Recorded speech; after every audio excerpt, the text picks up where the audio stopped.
നമസ്കാരം. സംസ്ഥാനത്ത് വ്യാജ സർട്ടിഫിക്കറ്റുകൾ നിർമ്മിക്കുന്ന ഓൺലൈൻ സ്ഥാപനങ്ങൾ വർദ്ധിക്കുന്നതായി പരാതി.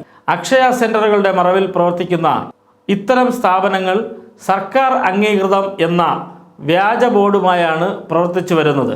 പലതവണ പരാതി നൽകിയിട്ടും കാര്യമായ നടപടിയൊന്നും ഉണ്ടാകുന്നില്ലെന്നാണ് അക്ഷയ വെൽഫെയർ അസോസിയേഷന്റെ ആരോപണം.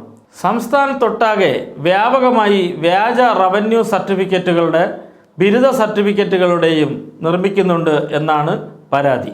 ഓൺലൈൻ സെന്ററുകളുടെ മറവിലാണ് വ്യാജ സർട്ടിഫിക്കറ്റ് മാഫിയ പ്രവർത്തിക്കുന്നത്.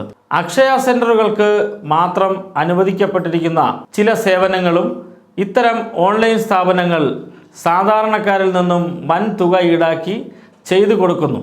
ഓൺലൈൻ സ്ഥാപനത്തിൽ നിന്ന് ലഭിച്ച വരുമാന സർട്ടിഫിക്കറ്റിലെ QR കോഡ് സ്കാൻ ചെയ്തപ്പോഴാണ് എറണാകുളം സ്വദേശിയായ യുവാവിന് തട്ടിപ്പ് മനസ്സിലായത്.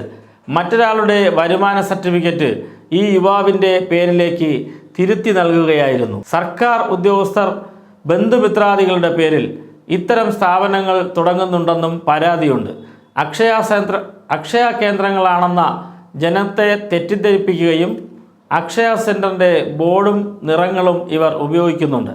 പോലീസിലടക്കം പരാതി നൽകുന്നുണ്ടെങ്കിലും നടപടി ഉണ്ടാകുന്നില്ല എന്നാണ് അക്ഷയ വെൽഫെയർ അസോസിയേഷന്റെ ആരോപണം. വ്യാജ സർട്ടിഫിക്കറ്റ് മാഫിയകൾക്കെതിരെ ശക്തമായ നടപടിയെടുക്കണമെന്നാണ് ഇവരുടെ പ്രധാന ആവശ്യവും. വാർത്തകൾ തുടരും. നമസ്കാരം.